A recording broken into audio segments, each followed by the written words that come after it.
Nous venons de quitter les écluses des Champs-Neufs et nous partons vers l'est en direction de Nantes. Nous arrivons à l'écluse de manœuvre des Eaux, une jonction de canaux reprenant la forme d'une croix parfaite. Afin d'accélérer l'écoulement des eaux et de désencombrer la rivière, M. Binet de Jasson présente en 1712 le projet de creuser un canal large et profond qui rejoint plus rapidement la Loire. Ce canal de Buzet est d'une longueur totale de 3,5 km de Messan à Buzet. Profitant du plan, je vais donc vous résumer notre parcours. Notre périple a commencé au pont tournant du Micron. Nous sommes allés à l'écluse du Carnet, située à l'extrémité ouest du canal, côté Saint-Nazaire. Nous avons découvert les triples écluses des Champs-Neufs avec une de ces machineries. Le canal en compte 3 au total, celle du Carnet, celle des Champs-Neufs et celle de l'écluse de la Martinière. Nous allons nous diriger ensuite vers le vieux Buzet avec son abbaye-monastère Notre-Dame de Buzet, construite en 1135 par Bernard de Clairvaux. Pour finir ce trajet, nous nous rendrons à l'écluse de la Martinière, située complètement à l'est et débouchant directement sur la Loire, côté Nantes.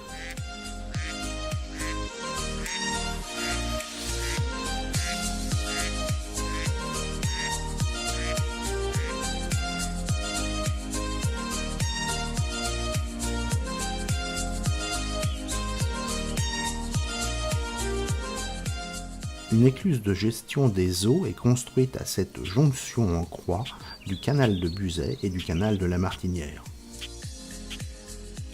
L'aménagement d'un système de poldérisation permettant des échanges entre le fleuve Loire et le Marais est réalisé par les moines de Buzet, avec l'abbé de Caumartin et avec l'aide des seigneurs locaux. Vous apercevez sur la droite l'abbaye-monastère Notre-Dame de Buzet. Il s'agit du dernier vestige de l'abbaye cistérienne fondée par Bernard de Clairvaux et incendiée après la Révolution française lors des guerres de Vendée. Au XVIIIe siècle, la création du canal de Buzet est prévue pour accélérer les écoulements des marais vers la Loire. Le creusement d'un canal de dérivation des eaux du Tenu était nécessaire.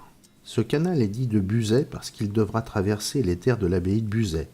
Il fera 3,5 km entre Rouen et la Loire, il régulera l'assèchement des marais et il améliorera considérablement la navigation. Pour réaliser ce canal, il a fallu fédérer les propriétaires des marais concernés par le lac et les rivières sur 13 communes du pourtour du lac et des rives du Tenu de Saint-Même à Rouen. C'est là qu'est née la société du canal de Buzet. Au XIXe siècle, la construction du canal maritime de la Basse-Loire est lancée. D'une longueur de 15 064 mètres et de 55 mètres de large, le canal de Suez faisant 58 mètres de large. Avec un tirant d'eau de 6 mètres, le canal fut ouvert à la navigation le 1er septembre 1892. Il permet d'écluser des bateaux mesurant jusqu'à 123 mètres. Les portes des écluses s'ouvraient en 60 secondes et se refermaient en 90 secondes. Si le trafic du port de Nantes était de 35 000 tonnes en 1886, il passa le cap du million de tonnes en 1900, mais sa vie fut très courte, jusqu'en 1917. Sur la rive nord, une digue appelée Cavalier protège le canal de la côte 8 mètres lors des fortes marées de la Loire. Le chenal se jetant dans la Loire de façon perpendiculaire n'est pas prévu pour la navigation, mais seulement pour manœuvrer les eaux. L'alimentation du canal en eau douce est faite de juin à septembre. Il est prélevé de l'eau douce de la Loire à marée montante par les ouvrages automatisés du canal maritime à Buzet et à la Martinière, après contrôle continu de la salinité. L'alimentation du canal en eau salée est faite d'avril à octobre. Au port du Collet, les marais gérés en eau salée sur Bourgneuf et les Moutiers-en-Ray sont alimentés en eau de mer par l'ouvrage de Milliac, pour permettre ainsi le renouvellement de l'eau salée des marais et entretenir le chenal du port du Collet par des chasses d'eau. Nous sommes maintenant rendus à l'écluse retenue du canal de Buzet. Ce canal se trouve être perpendiculaire au canal de la Martinière.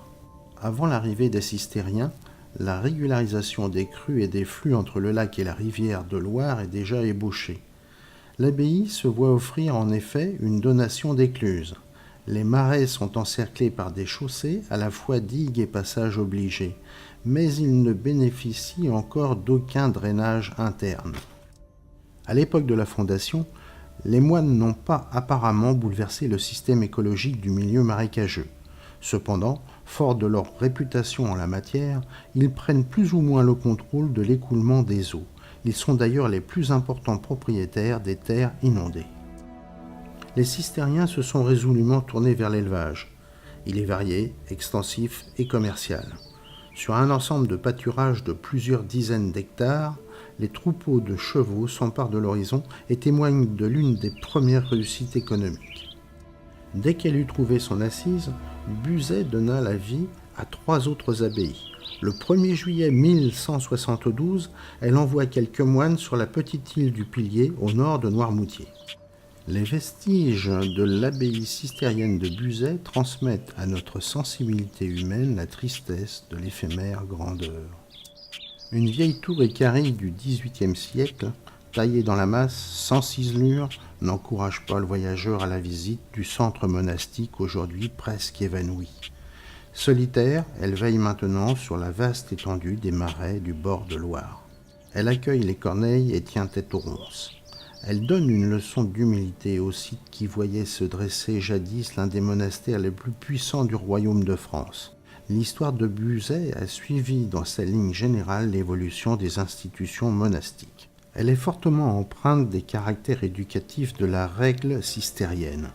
Un choix du site de la fondation, façonnement agricole d'un terroir, développement de la communauté dans le but d'essaimer. Toutefois, bien des vicissitudes ont précipité la destinée de l'abbaye depuis sa fondation. Elle fut bénie par saint Bernard de Clairvaux, puis ravagée par les bandes anglaises de la guerre de Cent Ans. Elle reçut en son sein le gouailleur cardinal de Retz, personnage baroque défiant à chaque instant la règle de saint Benoît.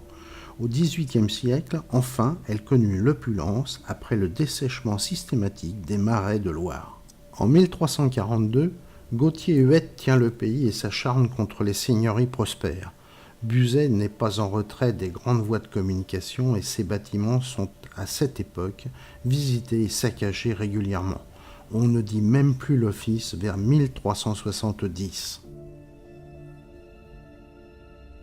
Dernière étape de notre visite, nous arrivons à l'écluse de la Martinière.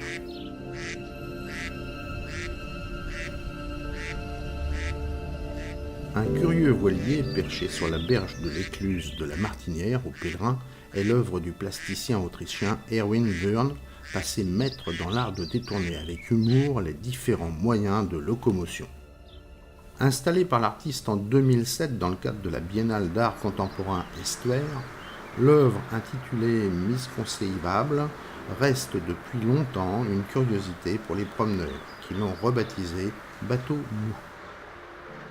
Attiré par la Loire comme par un aimant, le bateau mou se plie vers le fleuve dans un gracieux mouvement de bascule. On imagine très bien tous ces navires de travail chargés de marchandises, dans le grand bassin, en attente d'accéder à l'écluse. Entre les deux guerres, cet espace est devenu un lieu de détente prisé des Nantais, qui viennent flâner le long des quais et sur les berges. Des régates sont organisées le week-end, tout au long du canal, et plus particulièrement dans le grand bassin, devant l'écluse. On compte, dans la seconde moitié du XIXe siècle, près d'une dizaine de chantiers produisant chalands et gabarres. À la fin du XIXe siècle, la construction du canal de la Martinière entraîne l'afflux de plusieurs centaines d'ouvriers qui contribuent à modifier la composition sociale du Pèlerin. Les portes de ces écluses s'ouvraient en 60 secondes et se refermaient en 90 secondes, ceci restant une performance pour l'époque. Il est encore possible d'admirer les chefs-d'œuvre des mécaniques utilisés pour les manœuvres des portes d'écluse. L'énergie nécessaire au fonctionnement des moteurs provenait de la machinerie située à quelques mètres de l'écluse, en direction du bourg.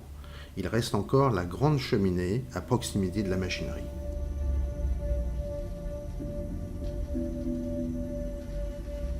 Les moteurs encore présents semblent être les derniers témoins de cette technologie qui utilisait l'eau sous pression.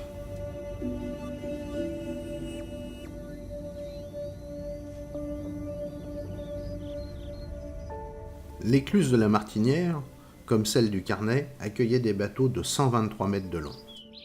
Les ouvriers et les ingénieurs qui ont participé à sa construction nous laissent un merveilleux témoignage de l'industrie il y a plus de 130 ans. Cette construction monumentale, parfaitement intégrée au réseau hydraulique du Pays de Retz, joue aujourd'hui encore un rôle essentiel d'alimentation en eau de tout le sud de Loire. Dans les années 80, l'intérêt porté au canal a changé de registre. L'attractivité culturelle et récréative lui accordera une troisième vie. Désormais, le canal n'est plus seulement un exemple exceptionnel de technique hydraulique à vocation industriello-portuaire et agricole, mais également un site d'une grande richesse écotouristique, écologique, paysagère et patrimoniale. Les œuvres d'Erwin Wurn s'inscrivent dans la transformation des objets banals en sculptures ayant une apparence absurde. La volonté de l'artiste dans la création de ses œuvres est de libérer les objets de leur contexte familier et de leur donner un sens hors du commun. Son œuvre, empreinte d'humour, fait basculer des moments ordinaires dans un univers absurde. Le bateau mou est l'une des 24 œuvres qui jalonnent les 60 km du parcours estuaire de Nantes à Saint-Brévin. Il semble vouloir rejoindre ses amis qui l'attendent sur la Loire afin de retrouver la liberté du fleuve.